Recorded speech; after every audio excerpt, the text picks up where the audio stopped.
여러분 안녕하세요. 오늘은 자기 손으로 아들을 직접 경찰에 신고할 수밖에 없었던 72세의 박순희 씨의 사연을 준비했습니다. 어떤 일이 있었길래 자신의 아들을 자신의 손으로 경찰에 신고할 수밖에 없었는지 지금부터 박순희 씨의 기막히고 반전 있는 사연 함께 해주실래요? 순희 씨의 고향은 들판이 끝없이 펼쳐진 곳으로 봄이면 유채꽃이 흐드러지고 가을이면 황금빛 벼가 물결치던 곳이었습니다. 하지만 그 아름다운 풍경에도 불구하고 가난이 뿌리박힌 삶은 그녀의 마음을 늘 무겁게 만들었어요. 나는 꼭 도시로 나갈 거야. 돈도 벌고 멋진 집에서 살면서 맛있는 것도 실컷 먹을 거야. 그녀는 어린 마음에 스스로 다짐하곤 했답니다. 부모님은 딸이 낯선 도시에서 고생할까 걱정하며 말렸지만 순희 씨는 결연한 태도로 말했어요. 어머니, 아버지, 저도 더 이상 이렇게 살 순 없어요. 저 도시에 나가서 꼭 성공할 거예요. 20살이 되던 해 순희 씨는 작은 보따리에 옷 몇 벌과 간단한 생필품을 챙겨 들고 서울로 떠났어요. 기차를 타고 창밖으로 스쳐 지나가는 풍경을 바라보며 그녀는 마음 한편으로 설렘과 두려움을 동시에 느꼈답니다. 서울에 도착한 첫날, 순희 씨는 거대한 빌딩 숲과 붐비는 인파를 보고 압도당했어요. 화려한 간판들과 바쁘게 움직이는 사람들 사이에서 그녀는 한없이 작아지는 기분이 들었지요. 그래도 그녀는 포기하지 않았어요. 여기서 나도 내 자리를 찾아야지. 그녀는 공장 일을 시작하며 서울 생활을 시작했어요. 공장은 매일 새벽에 시작해 늦은 밤에야 끝나는 고된 노동을 요구했지만 그녀는 이를 악물고 버텼답니다. 하루 14시간씩 기계 앞에 서 있다 보면 다리가 퉁퉁 부어오르고 온몸이 땀으로 젖곤 했어요.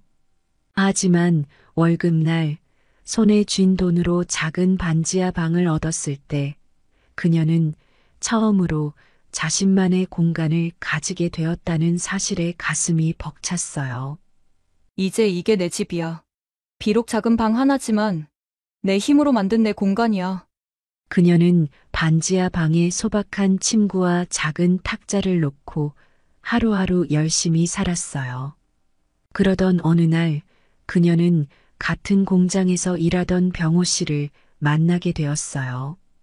병호 씨는 묵묵히 자신의 일에 집중하며 다른 사람들에게도 친절하고 성실하게 대하는 사람이었어요. 힘들진 않으세요? 그가 점심시간에 말을 걸어왔을 때 순희 씨는 놀랐어요. 서울에 온 이후 처음으로 누군가 그녀에게 걱정 어린 말을 건네주었거든요. 괜찮아요. 힘들지 않은 사람이 어디 있겠어요. 순희 씨는 어색하게 웃으며 대답했지만 그의 따뜻한 눈빛은 그녀의 마음에 작은 울림을 주었어요. 병호 씨는 홀로 어린 아들을 키우고 있다는 이야기를 들려주었어요. 순희 씨는 그 이야기를 들으며 그의 삶이 얼마나 힘들었을지 공감했답니다. 어느새 두 사람은 점점 가까워졌어요. 퇴근 후 함께 저녁을 먹고 소소한 이야기를 나누며 서로에게 의지하게 되었어요.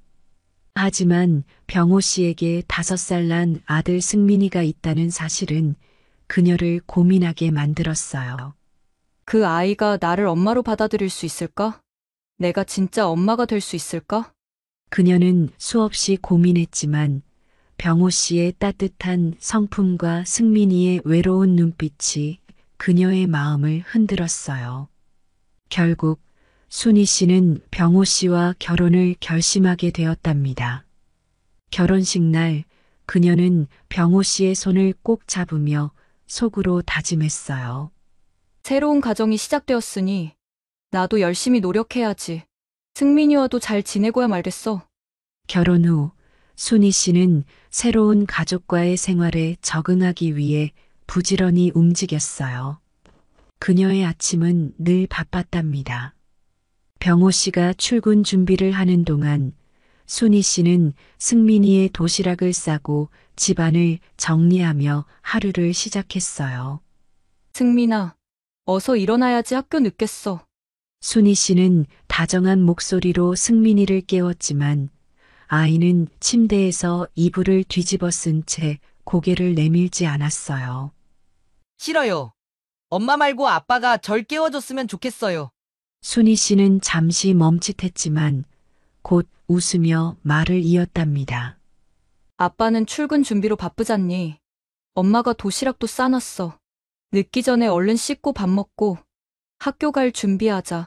하지만 승민이는 고개를 획 돌리며 반항적인 태도를 보였어요. 순희 씨는 그런 승민이의 모습에 가슴이 아팠지만 애써 담담한 표정을 지으려 했어요. 아침 식탁에서도 승민이는 묵묵히 밥만 먹었어요. 순희 씨는 승민이의 앞에 직접 만든 계란말이를 놓으며 웃어 보였어요. 승민이가 좋아하는 계란말이야. 많이 먹어. 그러나 승민이는 아무런 반응 없이 숟가락을 내려놓고 자리에서 일어났어요. 병호 씨는 그런 장면을 보면서도 별다른 말을 하지 않았어요. 시간이 지나면 괜찮아질 거예요. 아이들 마음이란 게 다 그런 거잖아요. 그의 무심한 말에 순희 씨는 속으로 한숨을 쉬었답니다. 시간이 흐를수록 순희 씨는 승민이와의 관계를 개선하기 위해 더 많은 노력을 했어요. 어린이날이 다가오자 그녀는 승민이를 위해 정성껏 선물을 준비했답니다. 승민아, 이거 봐. 내가 좋아할 것 같아서 샀어.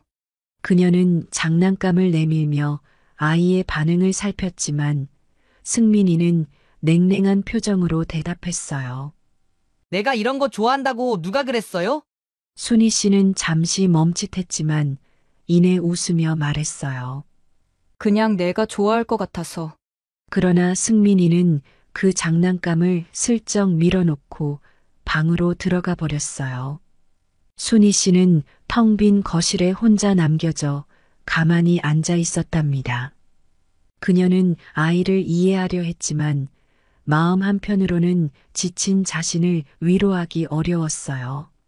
며칠 뒤 승민이가 고열로 학교에 가지 못했던 날이 있었어요.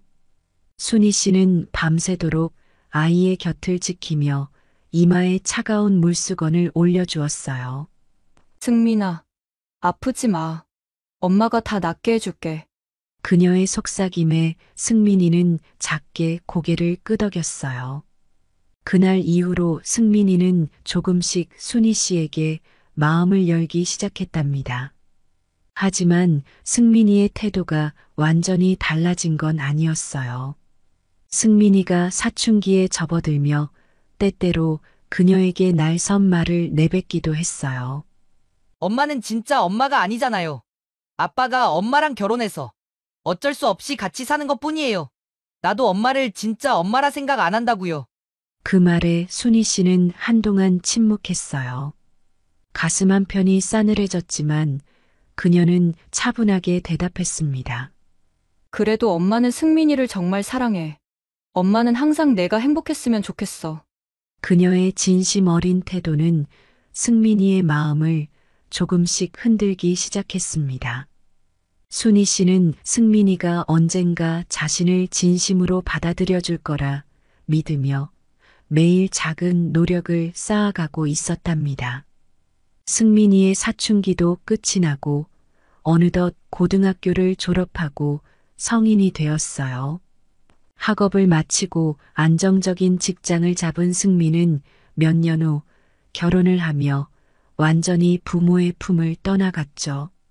순희 씨는 승민의 성장과 독립을 축하하며도 그가 점점 멀어지는 것 같아 마음 한편이 허전했어요. 가끔씩 승민이 집에 찾아왔지만 방문은 짧았고 그저 필요한 이야기만 하고 돌아가곤 했어요. 결혼 후에는 그 횟수마저도 점점 줄어들었지요. 엄마, 요즘 일이 바빠서요. 시간 나면 연락드릴게요. 승민이가 했던 이 말은 그의 삶에서 부모가 점점 뒷전이 되고 있다는 걸 느끼게 했어요.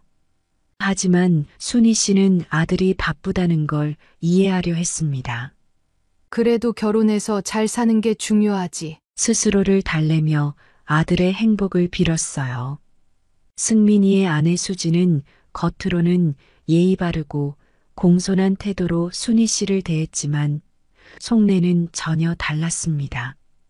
그녀는 시어머니와 깊은 관계를 맺으려는 의지가 전혀 없었고 순희 씨를 단순히 귀찮은 사람 정도로 생각했죠.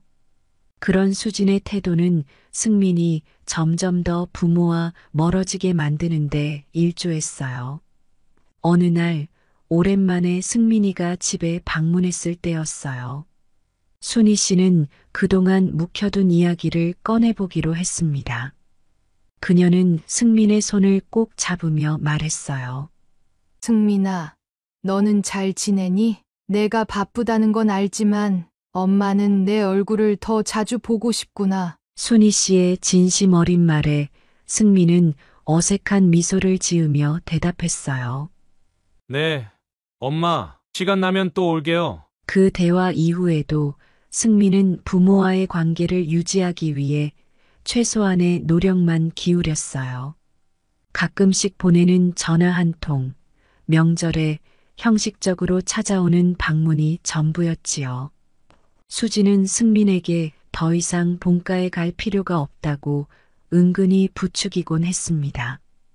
어차피 어머니는 우리가 연락을 안 하면 안 하는 대로 적응하시며 사실 거예요. 승민 씨가 너무 신경 쓸 필요 없어요. 며느리 수진의 말은 승민의 마음속에 있는 약간의 죄책감을 덜어주는 동시에 부모와의 거리감을 더욱 굳히는 역할을 했습니다.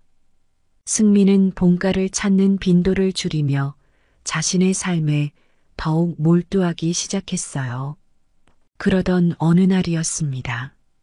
순희 씨는 부엌에서 아침 식사를 준비하며 익숙한 일상을 시작했어요. 병호 씨는 신문을 펼치고 앉아 한참을 가만히 있더니 고개를 갸웃하며 물었어요. 순희 씨, 우리 아들 이름이 뭐였더라? 그 말에 순희 씨는 멈칫했어요. 평소에도 병호 씨가 깜빡하는 일이 없었던 건 아니었지만 이번엔 조금 달랐어요. 그는 정말로 혼란스러워 보였고 머릿속을 더듬어 보려는 듯 멍하니 앉아 있었지요. 여보, 승민이잖아. 우리 아들 이름을 잊어버리면 어떡해? 순희 씨는 애써 웃으며 말했지만 가슴 한켠엔 불안감이 스며들었어요. 이후에도 병호 씨는 자주 물건을 잃어버리거나 같은 질문을 반복하며 점점 더 이상한 행동을 보이기 시작했답니다. 여보, 리모컨이 안 보여. 어디 뒀지? 병호 씨가 그렇게 말하며 온 집안을 뒤지고 나서야 순희 씨는 냉장고에서 리모컨을 발견했어요. 그제야 그녀는 단순히 나이가 들어서 생긴 건망증이 아니란 걸 깨달았어요. 병호 씨는 점점 더 기억을 잃어갔고 자신의 주변조차 알아보지 못하는 일이 늘어났어요. 결국 순희 씨는 병호 씨를 데리고 병원을 찾아갔습니다. 의사의 표정은 무거웠고 진단 결과는 더욱 그녀를 짓눌렀어요. 치매 초기 증상입니다. 환자의 상태가 점점 악화될 가능성이 높습니다. 지금부터 가족분들이 잘 돌봐주셔야 합니다. 순희 씨는 의사의 말을 들으며 머릿속이 새하얘졌어요. 그녀는 집으로 돌아오는 길 내내 어떻게 해야 할지 몰랐습니다. 집에 돌아와 병호 씨가 소파에 앉아 멍하니 창밖을 바라보는 모습을 보며 눈물이 났지만 그 앞에서는 결코 울 수 없었어요. 그녀는 결국 아들 승민이에게 도움을 요청하기로 마음먹었어요. 오랜만에 승민이 본가를 방문했을 때 순희 씨는 조심스럽게 이야기를 꺼냈어요. 승민아, 내 아버지가 치매 진단을 받으셨어. 엄마 혼자서 돌보기가 너무 힘들어. 순희 씨의 말에 승민은 한참을 생각하더니 냉정하게 대답했어요. 엄마, 아버지를 요양병원에 모시는 게 좋을 것 같아요. 엄마 혼자 감당하시다가 건강을 잃으실까봐 걱정돼요. 뭐라고? 요양병원에 모시다니. 그게 무슨 소리야? 내 아버지는 우리 가족이 돌봐야 하는 사람이야. 순희 씨는 단호히 거절했지만 승민은 설득을 멈추지 않았어요. 엄마가 이렇게 계속 혼자 하시면 결국 더 힘들어질 거예요. 요양병원에는 전문적인 도움을 받을 수 있잖아요. 그게 아버지한테도 나을 거예요. 그날 대화는 결론이 나지 않았고 순희 씨는 밤새 고민했어요. 병호 씨의 상태가 점점 심각해지고 있었고 혼자서는 그를 돌보는 것이 점점 벅차다는 걸 부정할 수 없었지요. 며칠 후 병호 씨가 부엌에서 넘어진 일이 있은 뒤로 순희 씨는 결국 승민의 말을 받아들이기로 결심했어요. 병호 씨가 요양병원에 입원하던 날 순희 씨는 그의 손을 꼭 잡고 속삭였어요. 여보, 내가 자주 올게. 당신 혼자 두지 않을 거야. 하지만 집으로 돌아온 순희 씨는 텅 빈 거실에서 혼자 앉아 한참을 울었어요. 그녀는 자신이 남편을 끝까지 돌보지 못했다는 죄책감에 괴로워했지만 다른 선택이 없다는 현실에 자신을 다독일 수밖에 없었답니다.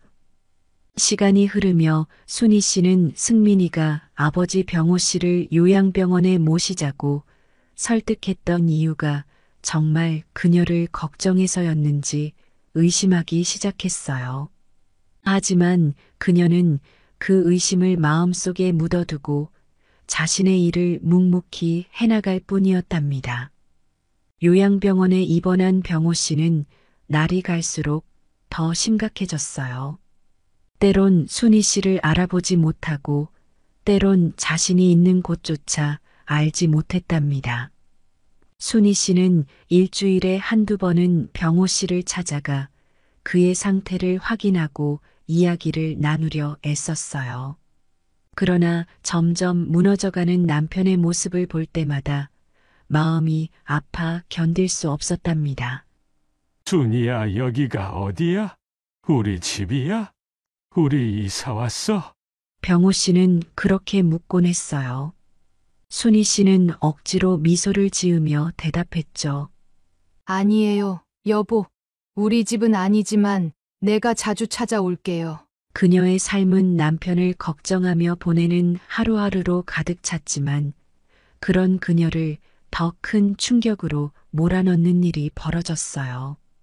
하루는 승민이가 예고도 없이 본가를 찾아왔어요. 그는 요양병원을 들렀다 왔다며 자신만만한 표정으로 순희 씨에게 말했어요. 엄마, 아버지가 제게 아파트를 주셨어요. 여기 계약서도 있어요. 그는 자신이 작성한 계약서를 내밀었어요. 순희 씨는 순간적으로 얼어붙었어요. 뭐라고? 내 아버지가? 이건 말도 안 돼. 내 아버지가 그런 일을 할 리가 없어. 그러나 계약서에는 병호 씨의 자필과 서명이 분명히 적혀 있었고 모든 법적 절차가 완료된 것처럼 보였습니다. 순희 씨는 계약서를 들여다보며 손이 떨렸어요. 이걸 내가 아버지를 설득해서 받은 거니? 내가 아버지를 속인 거 아니야? 승민은 당황한 기색도 없이 차분히 대답했어요. 엄마, 아버지가 원하신 거예요. 아버지 상태가 안 좋으시니 아들인 제게 이 집을 맡기고 싶으셨대요. 순희 씨는 믿을 수 없었어요.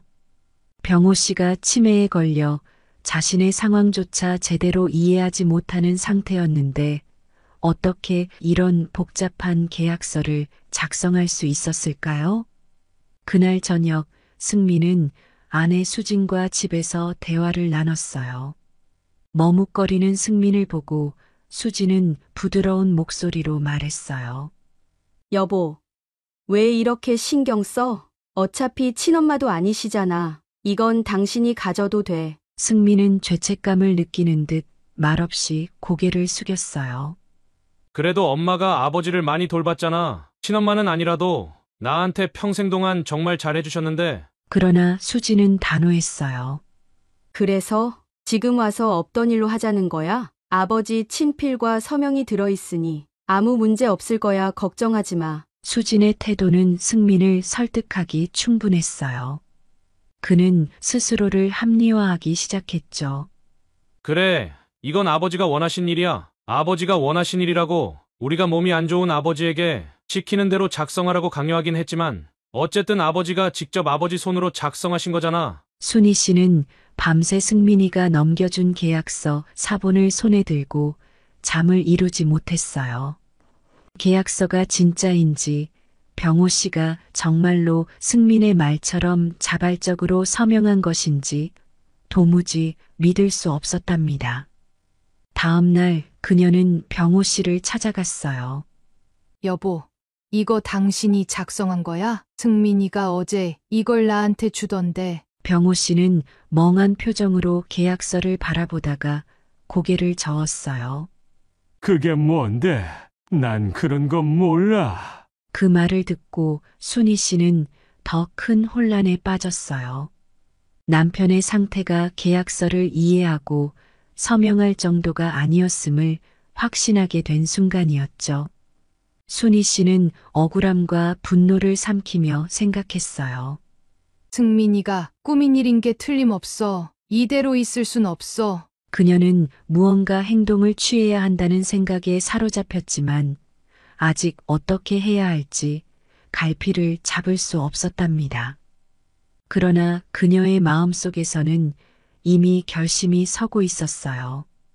내가 진실을 반드시 밝혀야 해. 며칠 후 승민이와 그의 아내 수진이가 느닷없이 집을 찾아왔습니다.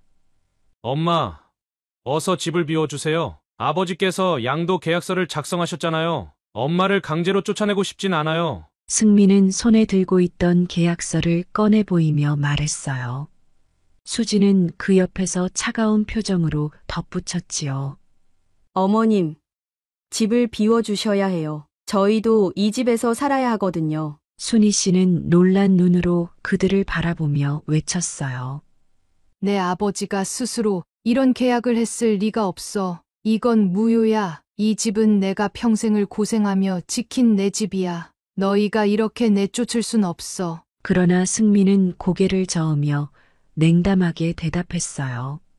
엄마, 아버지가 직접 작성하고 사인한 문서예요. 이제 이 집은 제 거니까 어머니도 법적으로 떠나셔야 해요. 수지는 한술 더 떠서 말을 이었어요.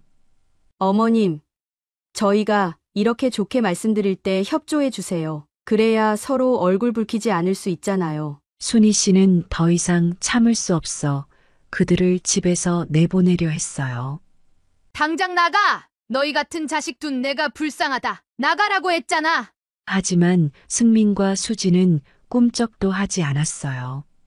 엄마가 이렇게 나가시지 않으시면 저희도 강제로 조치를 취할 수밖에 없어요. 승민은 태연하게 대꾸하며 소파에 털썩 앉았고 수지는 비웃는 듯한 표정을 지었어요.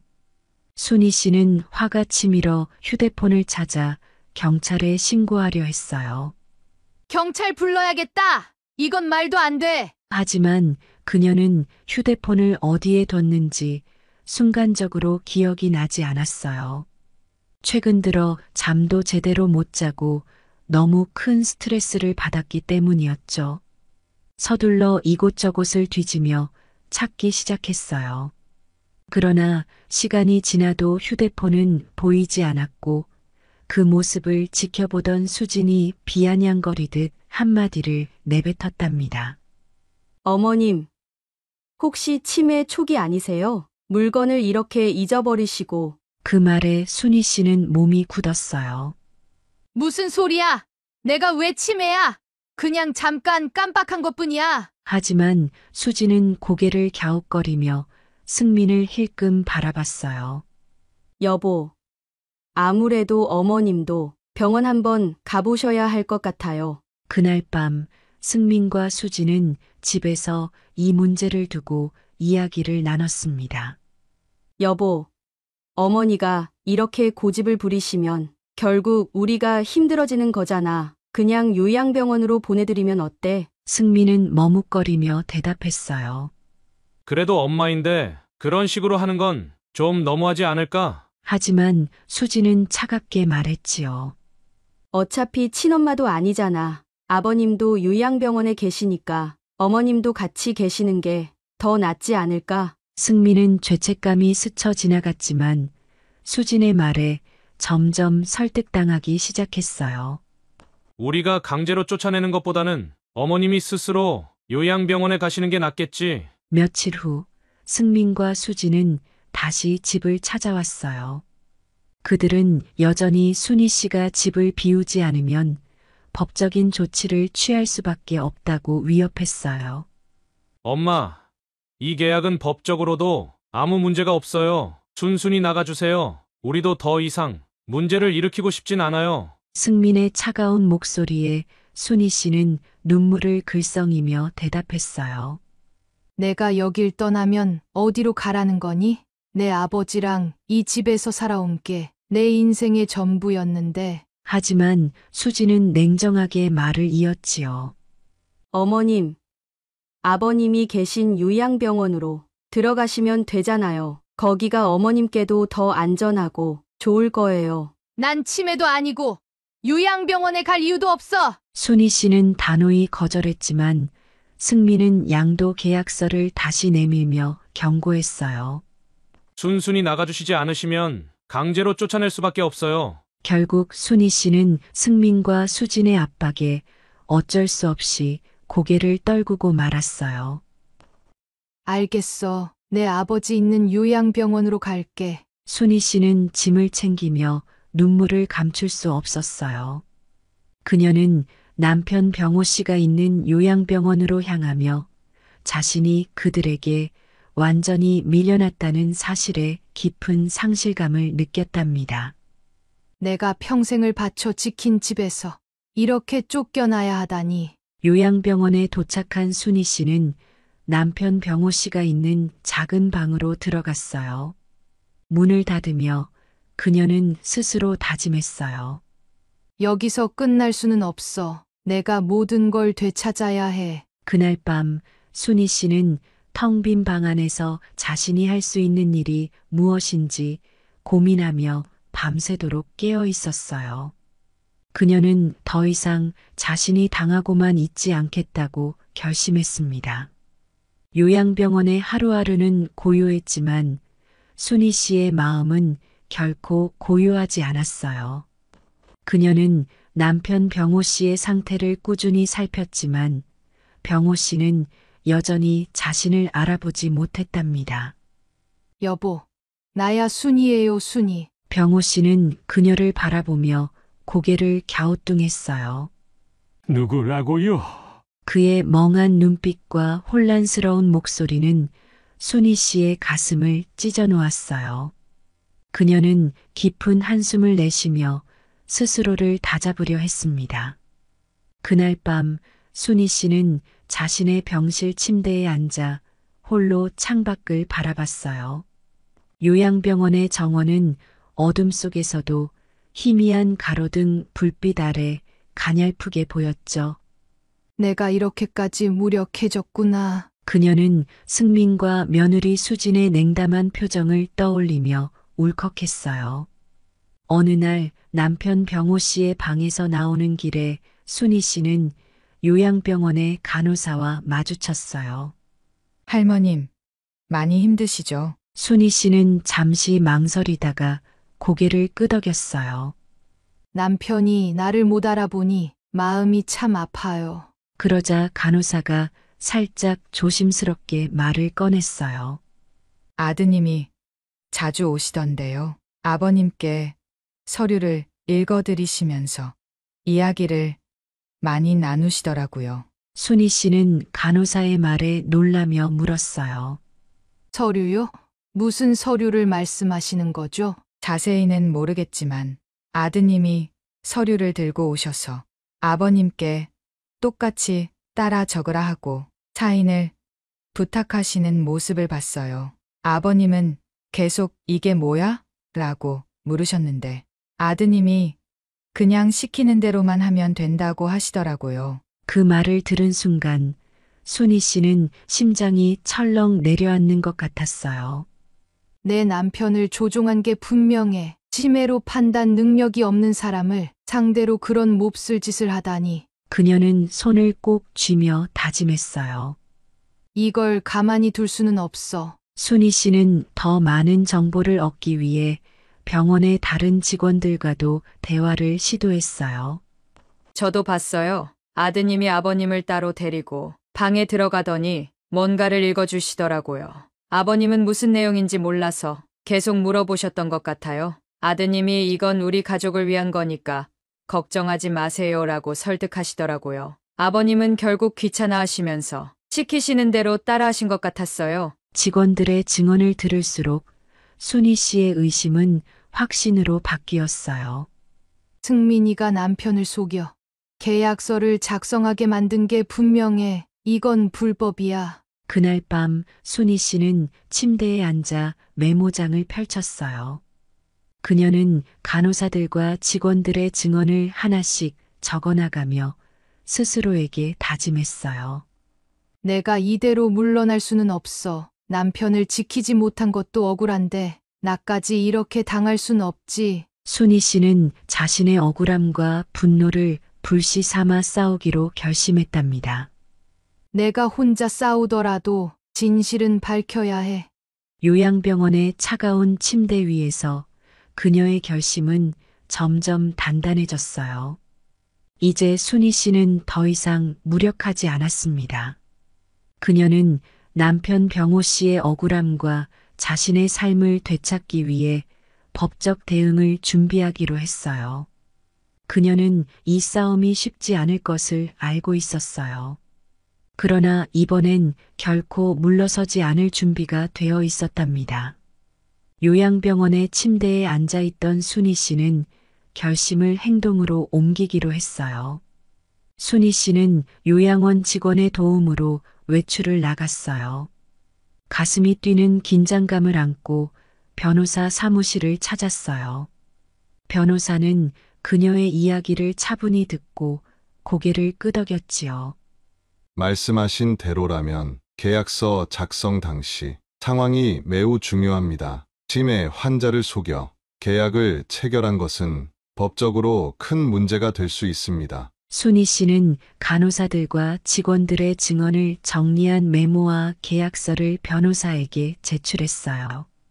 제 남편은 치매로 판단 능력이 없었습니다. 그런데도 저희 아들이 이런 짓을 했어요. 남편을 속여가며 계약서를 작성하게 만들었다니 저는 도저히 용서할 수 없어요. 변호사는 증거 자료들을 면밀히 살펴보며 말했다.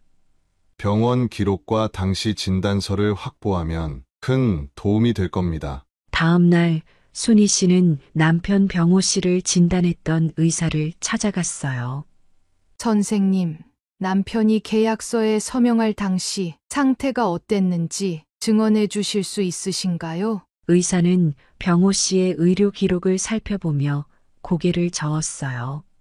환자분이 서류의 내용을 이해하고 스스로 판단하는 것은 불가능했을 겁니다.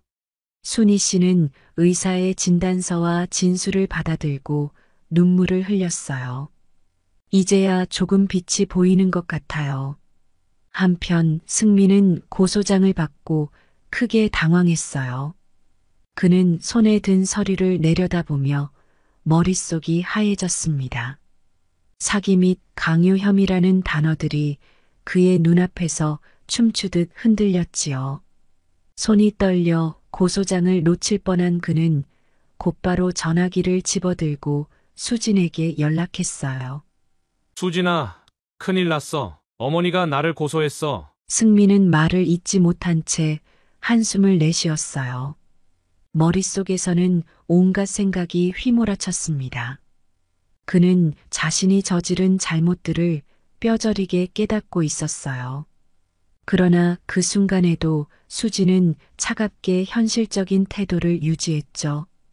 승민 씨, 우리는 잘못한 거 없다고 잡아떼면 돼. 어차피 아버님 손으로 작성한 계약이고 합법적으로 체결됐다고 하면 되는 거야. 마음 단단히 먹고 끝까지 발뺌해. 수진의 말은 그럴듯하게 들렸지만 승민의 마음속에서 점점 더 큰 죄책감이 싹트고 있었어요. 그날 밤 승민은 한숨도 잘 수 없었어요. 어머니의 눈물이 떠올랐고 자신이 저지른 일이 어떤 의미를 가지는지 점차 깨닫고 있었습니다. 며칠 뒤 승민은 더 이상 견딜 수 없어 수진에게 말했어요. 수진 씨, 안 되겠어. 어머니를 찾아가서 용서를 구해야 할 것 같아. 수진은 한숨을 내쉬며 승민을 바라봤어요. 승민 씨, 지금 어머니를 찾아가면 더 일이 커질 수도 있어요. 그냥 끝까지 모른 척하는 게 낫다니까. 경찰 조사나 재판에서 결백을 주장하면 그만이야. 하지만 이건 잘못된 일이야. 내가 아버지를 이용했고 어머니를 속였잖아. 수진은 차갑게 대꾸했어요. 어차피 친엄마도 아니시잖아. 왜 그렇게까지 죄책감을 느끼는 거야? 수진의 말은 승민을 더욱 혼란스럽게 만들었어요. 그러나 그는 더 이상 스스로를 속일 수 없었습니다. 수진 씨, 도저히 안 되겠어요. 양심의 가책을 너무 느낀다고요. 어머니께 용서를 구하러 가야겠어요. 승민 씨, 지금 와서 그런다고 달라질 게 있어요?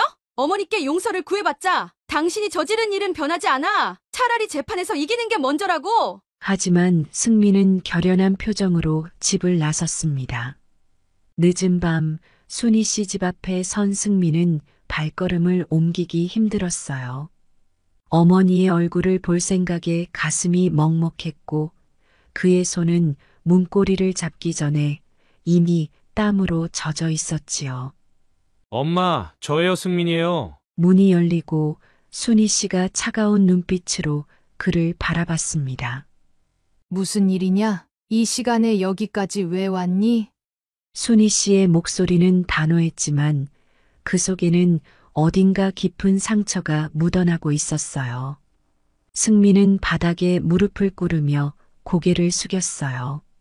엄마, 제가 정말 잘못했어요. 욕심에 눈이 멀어서 아버지를 속이고 엄마를 배신했어요. 정말 죄송해요. 용서해 주세요. 제발요. 순희 씨는 한동안 아무 말도 하지 않았어요.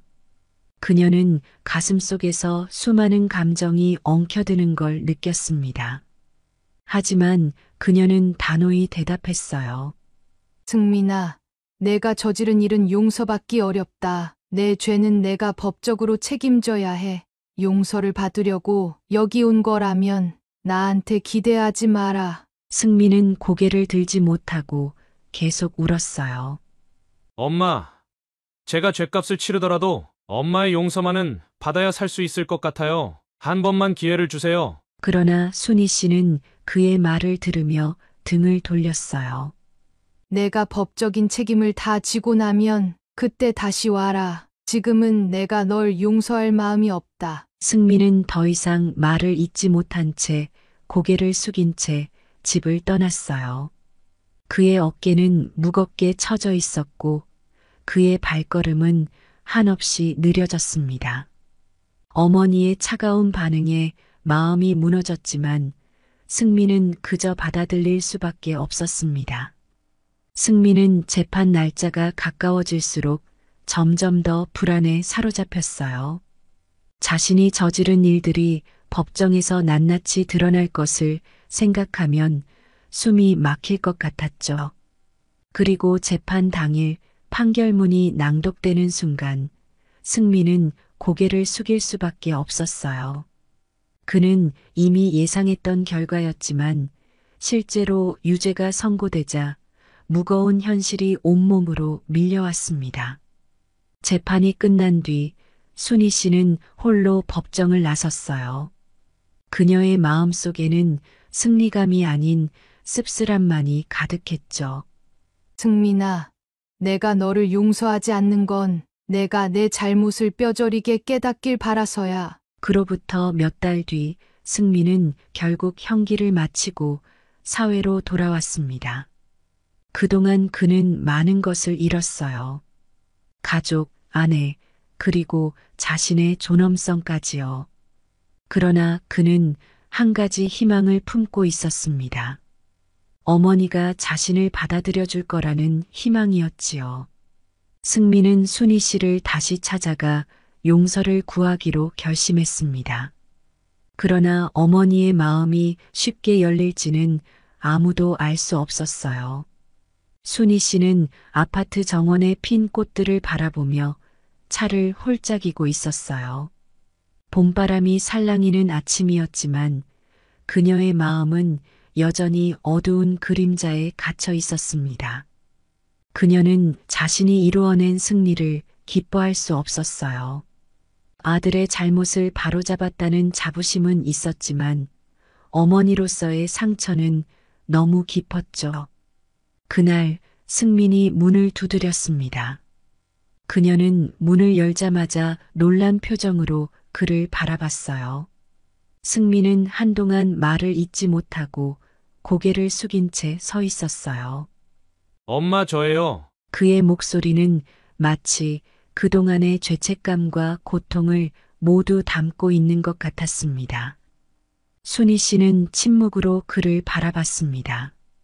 엄마, 저 다 잘못했어요. 진짜 이 말을 했어야 했는데 너무 늦어버렸네요. 승민의 눈은 이미 눈물로 가득 차 있었습니다. 그는 어색하게 웃으며 말을 이어갔어요.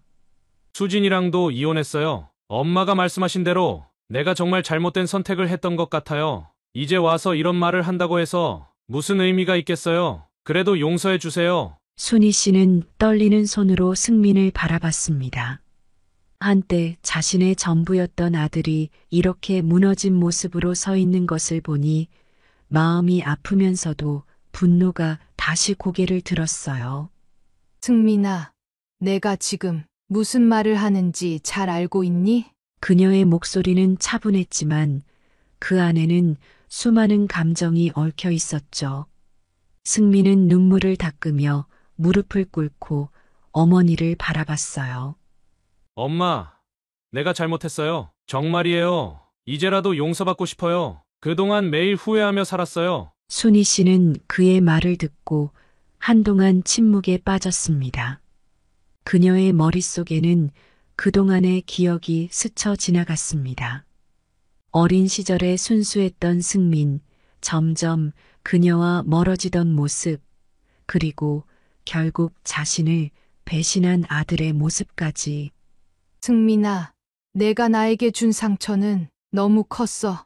내가 그런 일을 저지르지 않았다면 우린 지금도 한 가족으로 행복했을 거야. 그녀는 눈물을 삼키며 말을 이어갔어요. 하지만 내가 진심으로 뉘우치고 있다면 나도 고민해 볼게. 지금 당장은 모르겠어. 내가 내 잘못을 잊고 다시 너를 받아들일 수 있을지. 승민이 돌아간 뒤 순희 씨는 마당에 앉아 하늘을 바라봤습니다. 용서란 정말 어려운 일이구나. 승민이 떠난 후로 여러 가지 생각이 그녀를 괴롭혔죠. 그녀는 여전히 결정을 내리지 못한 채 하루하루를 보내고 있었습니다. 내가 이 아이를 용서하는 게 맞는 걸까? 그녀의 고민은 쉽게 끝날 것 같지 않았습니다. 지금까지 순희 씨의 이야기를 끝까지 들어주셔서 감사합니다. 순희 씨가 아들을 용서할지 아니면 남남으로 지내는 길을 선택할지는 오직 순희 씨의 마음에 달려 있겠지요. 이 사연을 듣고 계신 여러분들이라면 어떻게 하실 건가요? 죗값을 받고 나왔으니 그래도 용서를 해주실 건가요? 아니면 작정하고 부모를 속인 아들과 연을 끊으실 건가요? 여러분들의 생각을 댓글로 남기고 다른 분들과 생각을 공유해 보세요. 그리고 영상을 종료하시기 전 구독과 좋아요 한 번씩 부탁드립니다. 그럼 저는 다음 영상으로 여러분을 찾아뵙겠습니다. 감사합니다. 안녕하세요, 여러분. 올해 72세 김미선 씨의 사연입니다. 이번 사연은 정말 듣는 내내 피가 거꾸로 솟는 것 같다가 마지막엔 자신도 모르게 감동의 눈물을 흘리게 되는 사연입니다.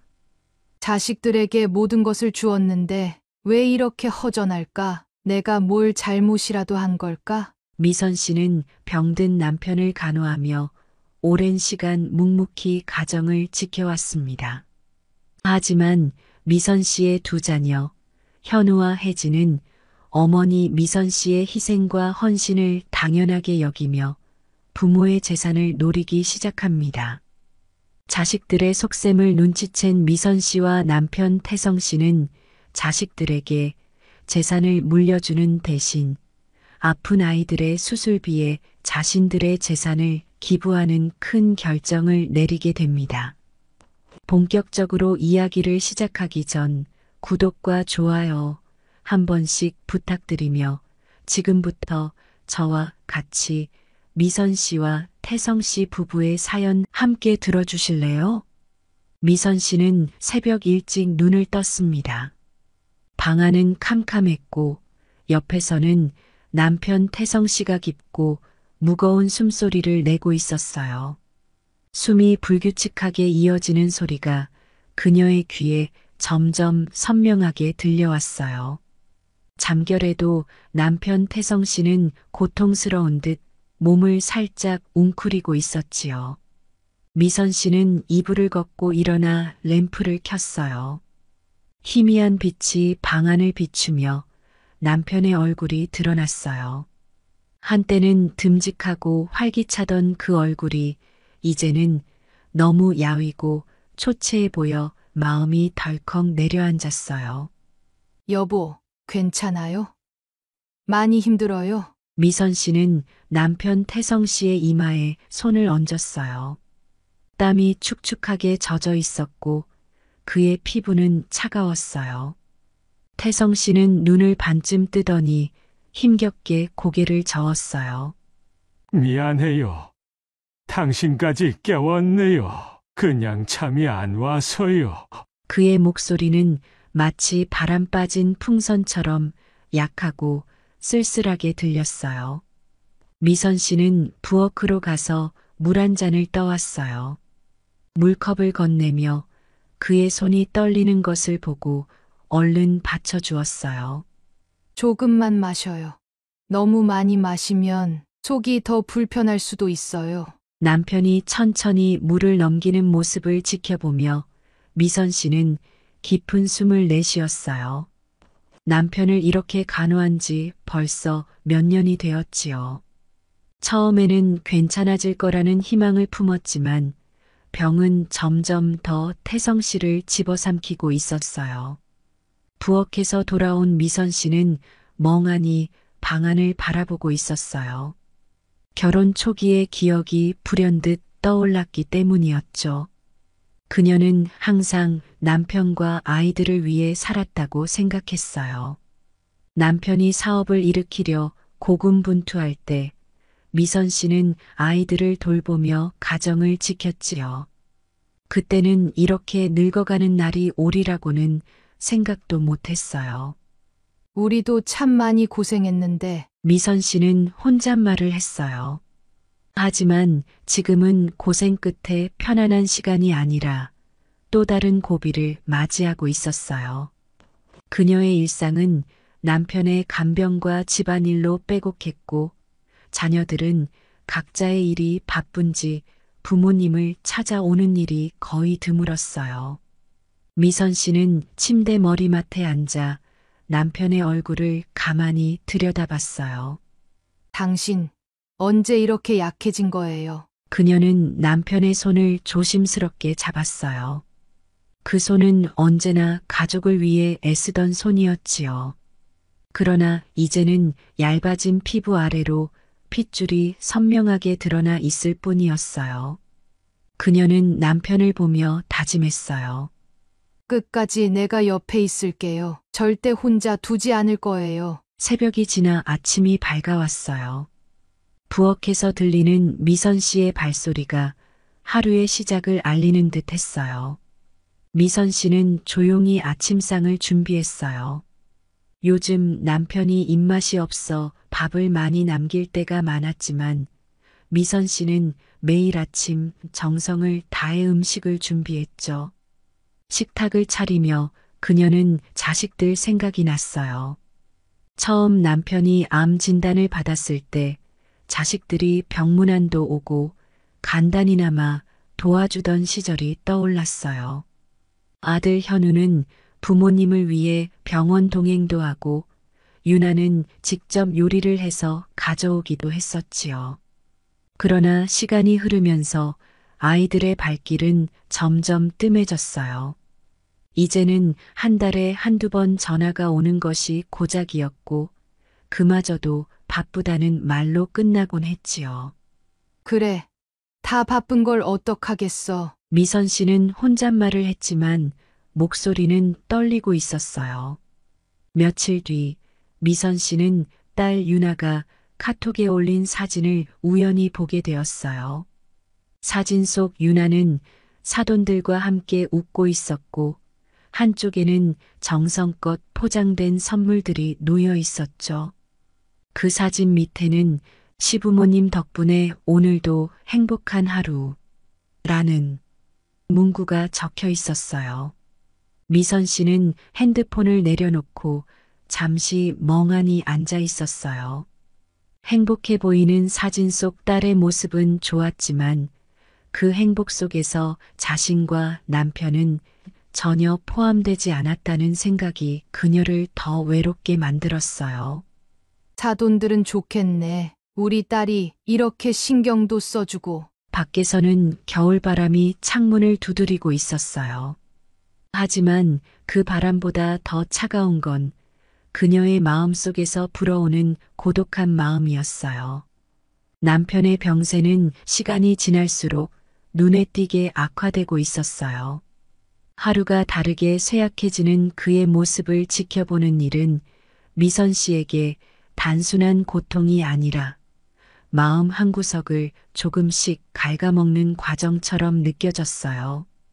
이제는 단순히 병원에 다니는 일뿐만 아니라 집에서도 남편을 간호하는 시간이 훨씬 더 길어졌어요. 그녀는 하루의 대부분을 남편을 위해 쓰고 있었지만 자식들에게 도움을 요청하는 것은 여전히 조심스러운 일이었죠. 자녀들이 바쁘다는 걸 알고 있었고 몇 번의 실망 끝에 이제는 요청조차 주저하게 되었죠. 하지만 그날은 달랐어요. 몸과 마음이 모두 지쳐있던 그녀는 결국 자녀들에게 다시 한번 손을 내밀기로 결심했어요. 미선 씨는 전화를 들고 아들 현우의 번호를 눌렀습니다. 휴대전화 화면에 신호음이 뜨고 아들 현우가 전화를 받았어요. 엄마, 무슨 일이세요? 현우의 목소리는 여전히 차분했지만 어딘가 냉랭하게 느껴졌어요. 현우아, 아빠 병간호하는 게 점점 힘들어지고 있어. 병원도 자주 가야 하고 집에서도 엄마 혼자서 다 하려니까 몸이 너무 따라주질 않네. 내가 좀 도와줄 수 있을까? 현우는 한숨을 쉬며 말을 꺼냈어요. 엄마, 제가 정말 도와드리고 싶은데 이번 주는 출장 일정이 있어서 힘들 것 같아요. 차라리 간병인을 쓰는 건 어떠세요? 간병인을 쓰는 것도 물론 좋겠지만 아빠가 널 많이 보고 싶어 한단다. 미선 씨의 목소리는 어느새 떨리고 있었어요. 엄마, 제가 요새 일이 많이 바빠서요. 아니면 유나한테 도와달라고 해보세요. 미선 씨는 전화를 끊으며 한숨을 내쉬었어요. 간병인을 쓰라는 아들 현우의 제안은 너무 차갑게만 들렸어요. 미선 씨는 곧바로 딸 유나에게 전화를 걸었어요. 유나는 전화를 받자마자 밝은 목소리로 대답했어요. 엄마, 무슨 일이세요? 유나야, 아빠 병간호가 많이 힘들어지고 있단다. 내가 조금이라도 도와줄 수 있으면 좋겠어. 잠시의 침묵이 흘렀어요. 그리고 딸 유나는 조심스럽게 말했어요. 엄마, 제가 정말 도와드리고 싶은데 요즘 회사가 너무 바쁘고 아이도 계속 챙겨야 해서 시간이 부족해요. 그리고 이번 주말은 남편이랑 같이 시댁에 가기로 했거든요. 이번 주에도 시댁에 간다고? 미선 씨는 순간 놀라 딸 유나의 말을 끊었어요. 네. 엄마도 아시잖아요. 제가 며느리인데 당연히 시부모님한테 신경 써야죠. 그리고 저희한테 매달 조금씩 용돈도 챙겨주시는데 어떻게 모른 척 하겠어요. 미선 씨는 딸 유나의 말을 들으며 자신도 모르게 손끝이 떨렸어요. 그녀는 속으로 생각했어요. 한평생 너희를 위해 모든 걸 해줬는데 그건 기억도 못하고 용돈 좀 준다고 부모를 버리고 사돈들만 챙긴다는 거야? 그러나 그런 생각을 입 밖으로 꺼내지는 않았어요. 대신 그녀는 가라앉은 목소리로 대답했어요. 그래. 잘 다녀오렴. 내가 힘든데 엄마가 괜한 짐이 되면 안 되지. 다음 날 미선 씨는 병원으로 향했어요. 남편을 차에 태우고 병원까지 가는 길은 늘 익숙했지만 오늘따라 도로 위의 차들이 유난히도 많아 보였어요. 남편은 조용히 창밖을 바라보고 있었고 미선 씨는 운전대 너머로 남편의 얼굴을 슬쩍 쳐다봤어요. 여보, 괜찮아요? 많이 힘들어요? 남편 태성 씨는 짧게 고개를 저었어요. 나 때문에 고생하는 당신이 항상 걱정이지. 미선 씨는 미소를 지으며 대답했어요. 나는 괜찮아요. 당신이 곁에 있어주는 것만으로도 힘이 나요. 하지만 그녀의 목소리는 떨리고 있었어요. 병원 대기실에서 그녀는 남편이 치료를 받는 동안 기다렸어요. 주변에는 비슷한 상황에 처한 가족들이 많았어요. 그중 한 가족과 이야기를 나누게 됐죠.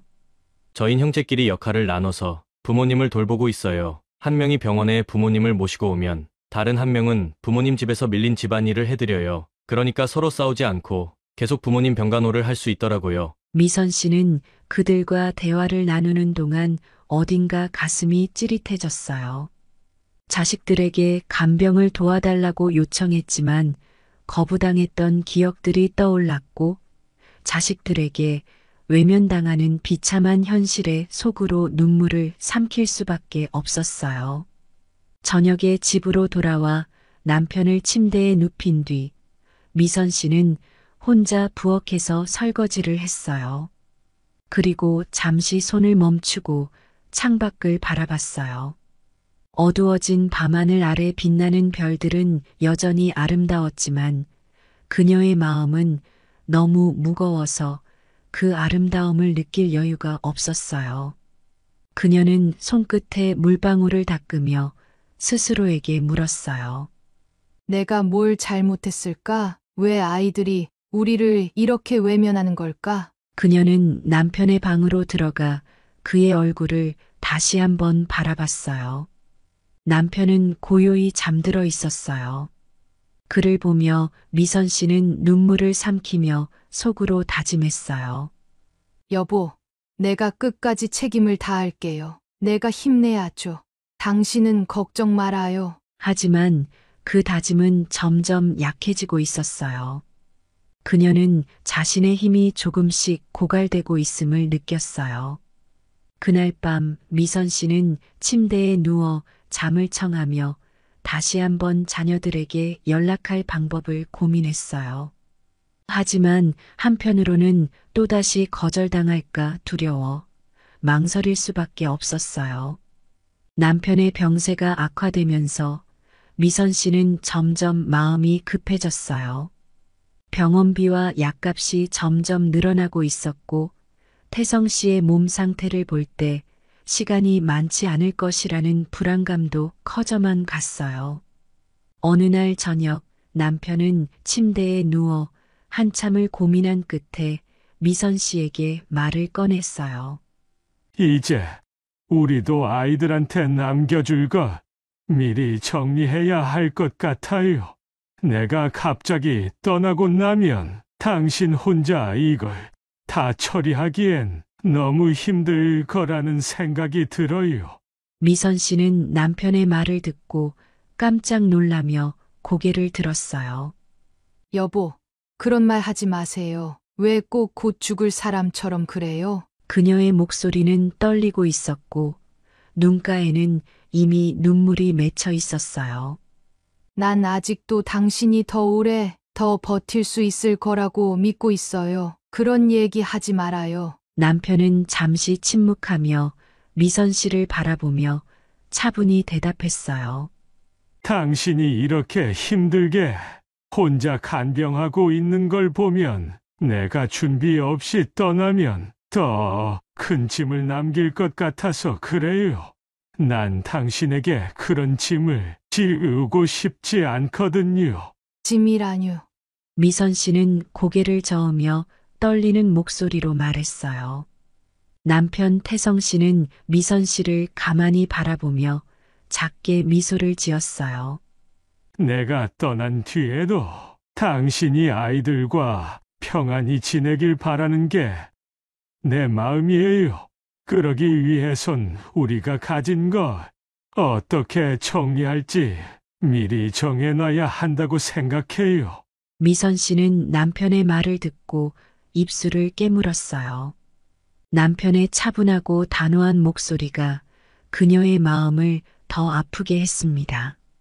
내가 떠난 뒤에도 당신이 혼자서 이걸 다 떠안지 않도록 미리 준비하고 싶은 거니 내 마음을 이해해 줬으면 해요. 미선은 눈물을 닦으며 한참 동안 말없이 남편을 바라봤어요. 그의 눈에는 자신보다 그녀를 더 걱정하는 마음이 가득 담겨 있었어요. 알겠어요. 당신 생각이 그렇다면 우리 함께 정리해봐요. 하지만 당신 절대 포기하지 말고 내 곁에서 있어줘야 해요. 얼른 약속해줘요. 남편 태성 씨는 힘겹게 고개를 끄덕이며 아내 미선 씨를 바라봤어요. 약속할게요. 당신 곁에 조금이라도 더 오래 있을게요. 두 사람은 그렇게 서로의 손을 꼭 잡고 오래도록 아무 말 없이 앉아 있었습니다. 창밖에서 들려오는 겨울바람 소리가 마치 그들의 대화를 대신하는 듯 고요하게 흘러가고 있었습니다. 며칠 뒤 두 사람은 자식들을 불러 함께 이야기하기로 했어요. 아들 현우와 딸 유나가 부모님 댁으로 모였어요. 오랜만에 한자리에 모인 가족이었지만 분위기는 처음부터 딱딱했어요. 미선 씨는 자식들을 식탁에 앉힌 뒤 차를 따라주며 조심스럽게 이야기를 꺼냈어요. 너희 아빠랑 내가 너희에게 어떻게 재산을 물려줄지 미리 정리하려고 한다. 너희 아빠 몸이 점점 안 좋아지니 더 이상 미루는 건 어려울 것 같아서 그래. 남편 태성 씨는 고개를 끄덕이며 말을 이었어요. 우리가 가진 건 많지 않지만 그래도 너희가 공평하게 나눠 가졌으면 좋겠어. 우리 뜻은 그거야. 미선 씨와 태성 씨의 말에 자녀들은 조용히 고개를 끄덕였지만 이내 불편한 공기가 감돌기 시작했어요. 그때 아들 현우가 먼저 입을 열었어요. 공평하게 나눈다는 취지 자체는 이해해요. 그런데 저는 장남으로서 부모님을 위해 지금까지 많은 걸 했다고 생각해요. 최근엔 바빠서 좀 소홀했지만 몇 년 전까진 그래도 제가 유나보다 부모님께 더 잘했다고 생각해요. 미선 씨는 아들 현우의 말을 듣고 잠시 멈칫했어요. 그래, 현우아. 너희 아빠가 아프기 전엔 엄마 아빠한테 자주 찾아오고 그랬지만 너희 아빠가 아픈 이후론 찾아온 적도 거의 없지 않니? 아들 현우는 고개를 가로저으며 대답했어요. 최근엔 좀 바빠서 그랬던 거고요. 앞으로 부모님을 위해 더 노력할 생각이에요. 그런데 공평하게 나누라고 하면 제가 부모님께 더 잘해야겠다는 생각이 사라지지 않겠어요? 그때 딸 유나가 아들 현우의 말을 듣고 웃음을 흘렸어요. 오빠가 부모님을 위해 뭘 했다는 건지 이해를 못하겠어요. 저는 그래도 가끔씩이나마 아빠 병간호를 했었는데 오빠는 한 번도 한 적이 없지 않나요? 엄마랑 아빠가 얼마나 힘들어 하시는지 가까이서 지켜봤고, 제가 시간이 날 때면 가끔이나마 아빠가 병원을 오갈 때마다 도와드렸는데, 당연히 제가 더 많이 가져가야 한다고 생각해요. 병간호라고 했어? 아들 현우가 언성을 높였어요. 내가 병간호를 했다고? 엄마가 거의 다 하신 거 아니야? 내가 도운 게 몇 번이나 된다고 그래? 그러는 오빠는 아빠가 아프고 난 이후로 몇 번이나 찾아왔는데 딸 유나도 지지 않고 대답했어요. 몇 년 동안 고작 해 한두 번 얼굴 비춘 게 전부면서 뻔뻔하게 재산을 더 달라고 하는 거야? 나는 아빠를 위해 내 시간을 들였고 내 일도 조정하면서 엄마를 도왔어. 미선 씨는 자식들의 말싸움을 지켜보며 가슴이 무너지는 듯 했어요. 남편 태성 씨가 조용히 손을 들어 그들을 진정시키려 했지만 자녀들의 감정은 이미 선을 넘고 있었죠. 그리고 오빠는 아들이라는 이유로 너무 많은 걸 받아왔잖아요. 어릴 때부터 과외도 받고 부모님이 모든 걸 지원해 주셨잖아요. 나는 그런 혜택 전혀 못 받았어요. 그런데 지금 와서도 오빠가 더 가져간다는 게 말이 되나요? 딸 유나가 울분을 토했어요. 혜택이라니? 내가 어릴 때부터 공부에 관심이 전혀 없었으니 과외를 안 시켜주신 거지? 그리고 내가 부모님한테 지원받은 게 전혀 없다고 말하는 거야? 아들 현우는 분노에 찬 목소리로 반박했어요. 내가 엄마 아빠한테 지원받은 게 뭐가 있는지 그럼 오빠 입으로 한번 말해봐. 오빠는 아들이라는 이유로 그동안 모든 지원을 다 받아왔잖아. 미선 씨는 더 이상 참을 수 없었어요. 그녀는 손을 들어 말을 끊었어요. 그만해. 너희 아빠가 아파서 이렇게 누워있는데 재산 때문에 싸우는 모습을 보여야겠니? 내가 이러려고 너희들을 부른 줄 알아? 자식들은 어머니 미선 씨의 말에 멈칫했지만 여전히 서로를 쏘아보며 감정을 가라앉히지 못했어요. 그날 밤 아무런 성과 없이 자식들이 돌아간 뒤 미선 씨는 침대 옆에 앉아 남편을 바라봤어요. 남편 태성 씨는 깊은 한숨을 내쉬며 말했어요. 이렇게 싸우지 않았으면 해서 미리 자식들을 불러 상의를 하려고 했던 건데 오늘 이런 모습을 볼 줄은 몰랐네. 우리가 잘못한 걸까요? 미선 씨는 눈물을 참으며 고개를 저었어요. 아니에요. 우리 아이들이 어쩌다 이렇게 됐는지 정말 모르겠네요. 도저히 자식들과 상의를 할 순 없을 것 같으니 그냥 조용히 유언장을 남겨둘게요.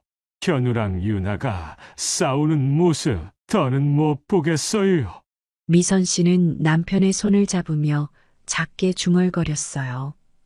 여보, 나는 당신이 떠난 뒤에 이런 걸 다시 봐야 할까봐 무서워요. 아이들이 더 상처받기 전에 내가 어떻게든 수를 써야겠어요. 그녀는 그날 밤 내내 잠들지 못했어요.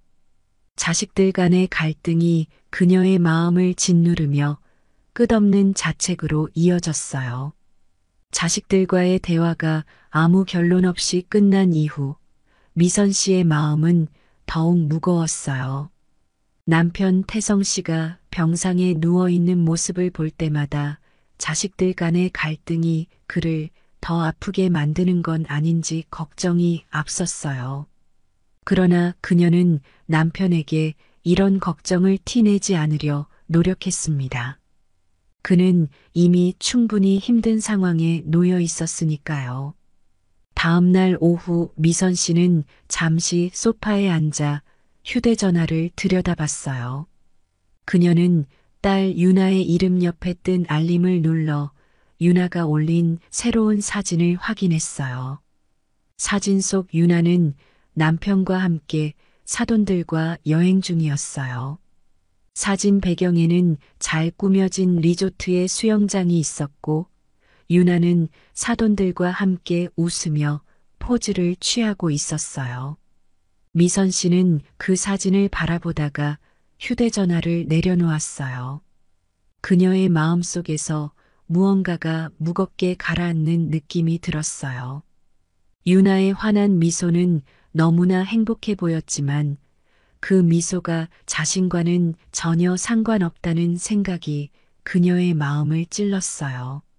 사돈들 덕분에 행복하다고? 그럼 우리 덕분에 유나가 행복했던 적은 없었던 걸까? 그녀는 조용히 중얼거리며 손끝으로 휴대전화를 쓰다듬었어요. 며칠 뒤 미선 씨는 자식들을 한 명씩 만나 조용히 이야기를 나누고 남편의 뜻을 설득하려 했어요.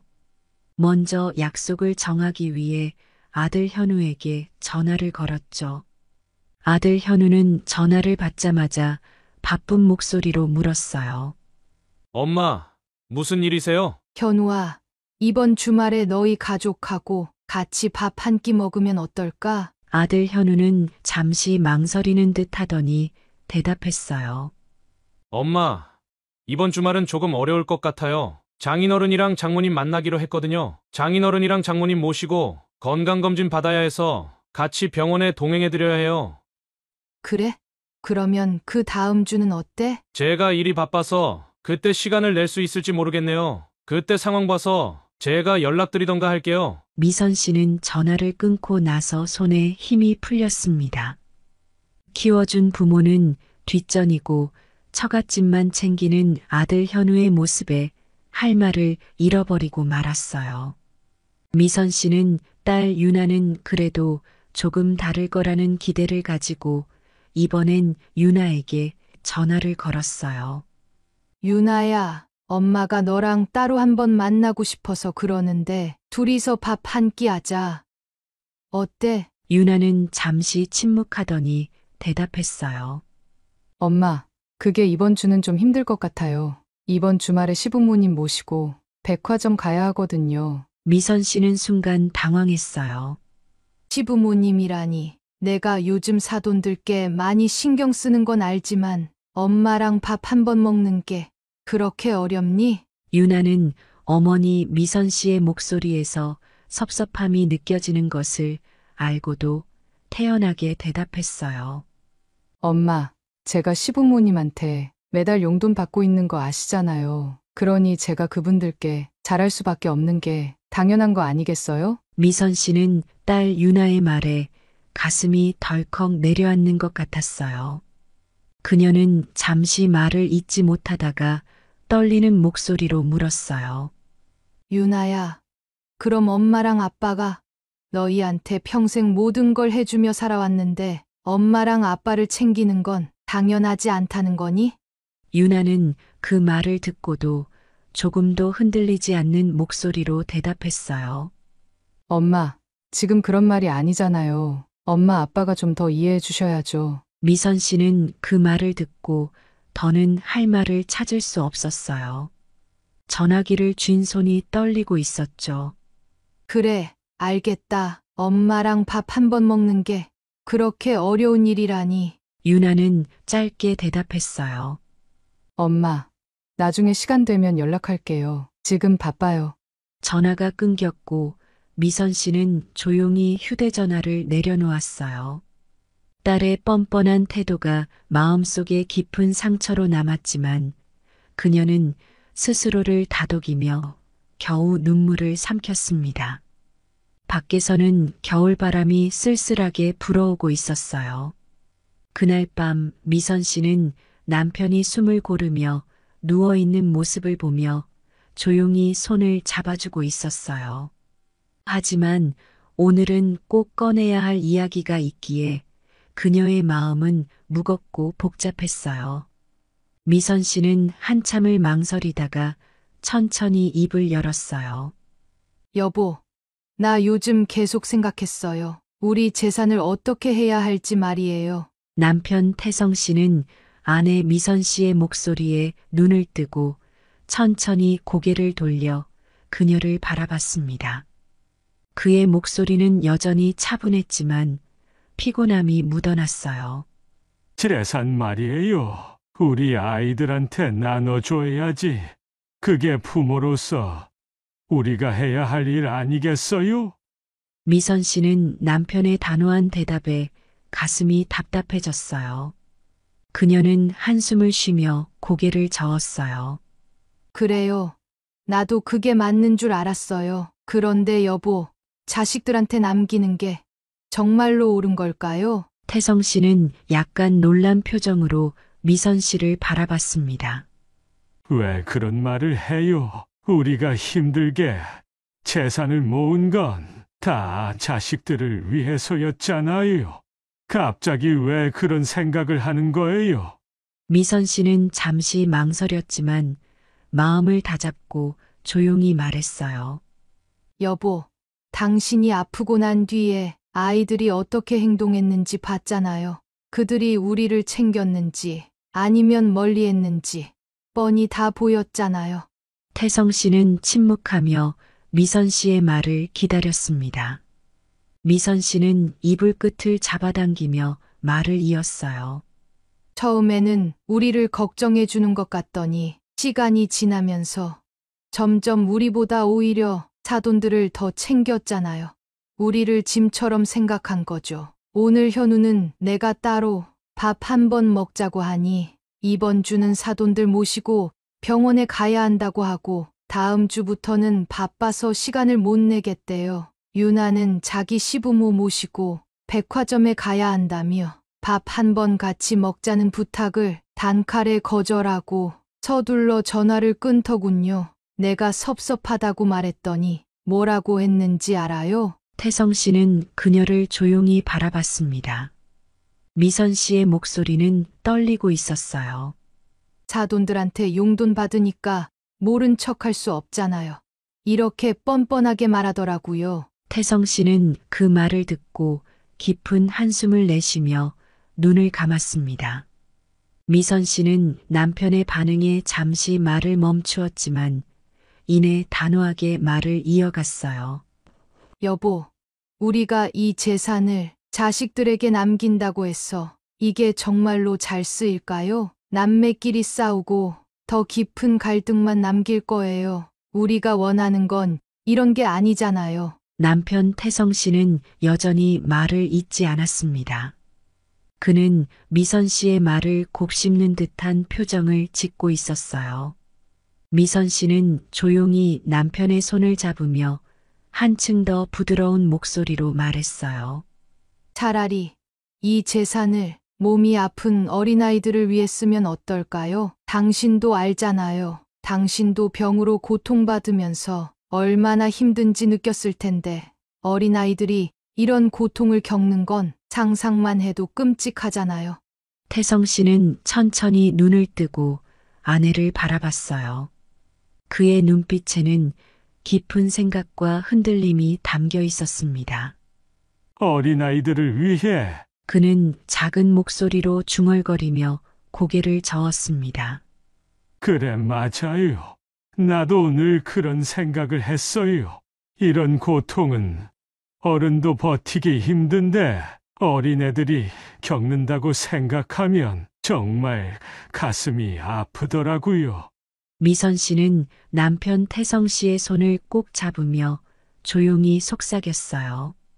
여보, 우리가 이런 선택을 하면 적어도 우리가 가진 게 누군가에게 희망이 될 수 있지 않을까요? 그게 당신도 나도 조금은 마음 편히 떠날 수 있는 길이 될 것 같아요.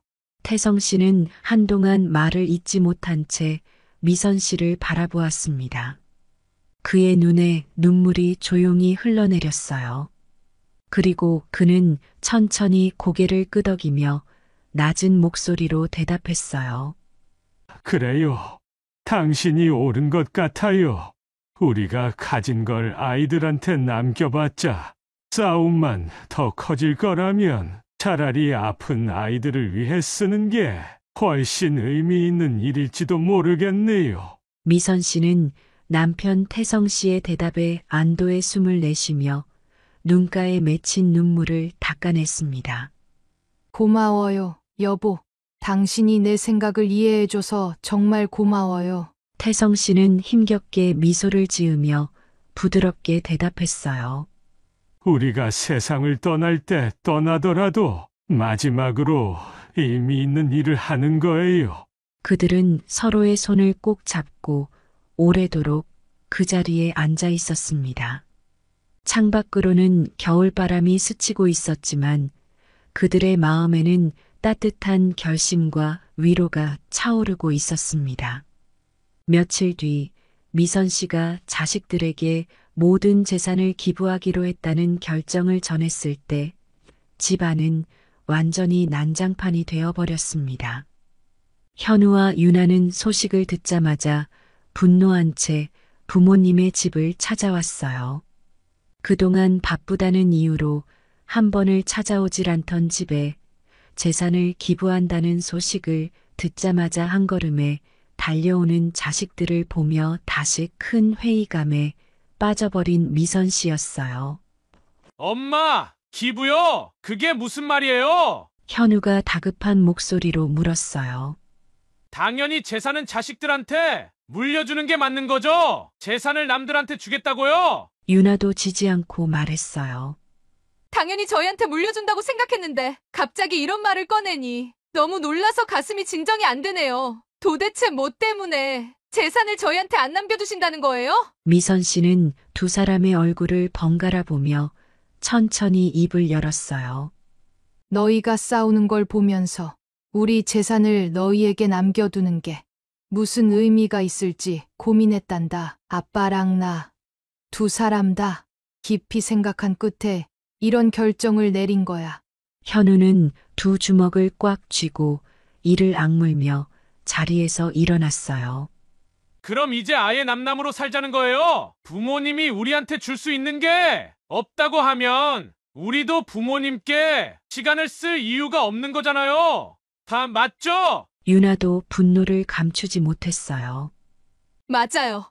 오빠 말이 맞아요. 정말 너무해요. 미선 씨는 두 자녀의 비난을 담담히 받아들이며 작게 한숨을 내쉬었어요. 그래, 너희가 이렇게 화가 난 건 이해해. 하지만 지금은 이해 못할지 몰라도 언젠가는 엄마 아빠의 큰 뜻을 알아줄 날이 올 거라 생각해. 아들 현우는 미선 씨의 말이 채 끝나기도 전에 화난 얼굴로 문을 박차고 나갔고 유나는 눈물을 참으며 마지막으로 어머니를 흘겨본 뒤 뒤따라 나갔어요. 미선 씨는 텅 빈 집안에 남아 한참을 멍하니 서 있었습니다. 다음 날 미선 씨와 남편 태성 씨는 함께 평소 다니던 병원을 찾았습니다. 담당자인 최 선생님이 두 사람을 반갑게 맞아주며 의자를 권했어요. 두 분 오시느라 고생 많으셨습니다. 말씀하신 기부 건으로 세부 내용을 정리해놨습니다. 미선 씨는 서류를 받아들며 조용히 읽었어요. 이 돈이 정말 필요한 아이들에게 쓰이는 거 맞죠? 특히 치료가 시급한 아이들부터요. 최 선생님은 고개를 끄덕이며 대답했습니다. 물론입니다. 두 분의 기부금은 어린 환자들의 수술비와 치료비로 쓰일 겁니다. 특히 긴급한 상황에 있는 아이들에게 우선적으로 쓰이게 될 거예요. 남편 태성 씨는 아내 미선 씨의 말을 들으며 눈을 감았다가 천천히 고개를 끄덕였습니다. 그럼 됐습니다. 우리 뜻이 제대로 전달되길 바랍니다. 미선 씨는 옆에서 남편의 손을 꼭 잡으며 작게 미소 지었어요. 여보, 정말 잘한 선택이에요. 당신한테 사용할 병원비는 충분히 남겨놓았으니 걱정할 필요 없어요. 기부 절차가 끝난 후 최 선생님이 두 사람에게 한 가지를 제안했습니다. 사실 두 분의 도움 덕분에 곧 수술을 받게 될 아이가 있습니다. 혹시 만나보실래요? 미선 씨와 태성 씨는 잠시 서로를 바라보았고 미선 씨가 먼저 고개를 끄덕였습니다. 네, 아이가 괜찮다면요. 한번 만나보고 싶어요. 잠시 후 어린 소녀가 부모의 손을 잡고 병실에서 나왔습니다. 소녀는 얼굴이 창백했지만 눈망울은 빛나고 있었습니다. 그녀의 부모는 연신 고개를 숙이며 감사를 표했어요. 정말 감사합니다. 두 분 덕분에 우리 아이가 수술을 받을 수 있게 됐어요. 저희는 그저 너무 감사할 따름입니다. 미선 씨는 고개를 저으며 따뜻한 목소리로 대답했어요. 아이가 잘 회복해서 건강해지면 그게 우리한테 큰 선물이 될 거예요. 태성 씨는 소녀를 바라보며 부드럽게 물었습니다. 꼬마야, 이름이 뭐니? 소녀는 조용히 대답했어요. 은지예요. 제 이름은 김은지예요. 은지야, 내가 수술 잘 받고 나으면 하고 싶은 게 뭐야? 태성 씨가 작은 미소를 지으며 물었어요. 소녀는 잠시 고민하더니 부끄러운 듯 작게 대답했습니다. 학교 가서 친구들하고 뛰어놀고 싶어요. 그 말을 들은 태성 씨는 목이 메어 더 이상 말을 잇지 못했어요. 미선 씨도 눈물을 참으려 했지만 결국 눈가가 촉촉해졌습니다. 은지야, 너는 반드시 나아서 친구들이랑 뛰어놀게 될 거야. 소녀는 밝게 웃으며 고개를 끄덕였어요. 네, 할아버지 도와주셔서 너무 감사해요. 소녀와 헤어지고 난 뒤 병원 복도를 천천히 걸으며 미선 씨는 손수건을 꺼내 눈물을 닦았어요. 여보, 아이의 얼굴을 보니까 우리 선택이 더 확실히 맞았다는 생각이 들어요. 당신도 그렇게 느끼죠? 태성 씨는 그녀의 손을 꼭 잡으며 고개를 끄덕였습니다.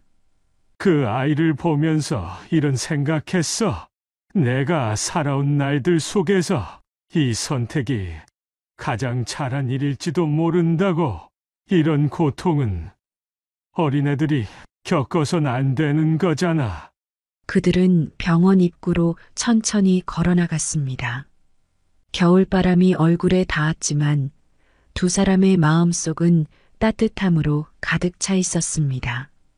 며칠 후 미선 씨와 태성 씨는 병원으로부터 한 통의 편지를 받았습니다. 편지에는 은지와 그녀의 부모가 감사의 마음을 담아 보낸 글이 들어 있었습니다. 할머니, 할아버지, 저도 곧 있으면 학교로 돌아갈 수 있대요. 친구들이랑 놀 생각하니 벌써부터 너무 신나요. 정말 감사합니다. 미선 씨와 태성 씨는 그 편지를 손에 들고 오랫동안 눈물을 흘렸습니다. 남편 태성 씨는 몇 주 후 평온하게 눈을 감았습니다. 미선 씨는 남편의 마지막 순간까지 그의 곁에서 손을 잡고 있었습니다. 남편을 떠나보낸 후 미선 씨는 홀로 집을 정리하며 새로운 삶을 준비하기 시작했습니다. 작은 집으로 이사한 그녀는 간소한 일상을 살아갔습니다. 매일 아침이면 근처 공원을 산책하며 햇살을 느끼고 남편의 사진 앞에서 차를 마시며 이야기를 나누곤 합니다. 미선 씨는 공원의 벤치에 앉아 햇살을 느끼며 속삭였어요. 여보, 난 잘 지내고 있어요. 은지도 학교에서 새로운 친구들을 사귀며 즐겁게 지내고 있다고 해요. 당신도 그곳에서 편히 쉬고 있겠죠? 미선 씨의 얼굴에는 작지만 단단한 미소가 떠올랐습니다. 그녀의 삶은 비록 혼자 남겨졌지만 그 속에는 남편과 함께 쌓아온 따뜻한 기억들과 누군가를 위해 헌신하며 얻은 보람이 가득했습니다. 그리고 그렇게 그녀는 또 다른 하루를 준비하며 천천히 발걸음을 옮겼습니다. 지금까지 이야기를 함께 해주신 여러분들께 감사드립니다. 우리는 모두 각자의 삶에서 선택의 순간을 맞이합니다. 때로는 그 선택이 주변 사람들에게 이해받지 못하거나 시간이 지나야 비로소 그 의미가 밝혀지기도 한다고 생각합니다. 기부라는 큰 결정을 내리고 혼자 남은 미선 씨에게 응원의 한마디 댓글로 남겨주시면 감사하겠습니다. 잊지 마시고 구독과 좋아요 한 번씩 부탁드리며 저는 다음 영상으로 여러분들을 다시 찾아뵙겠습니다. 감사합니다.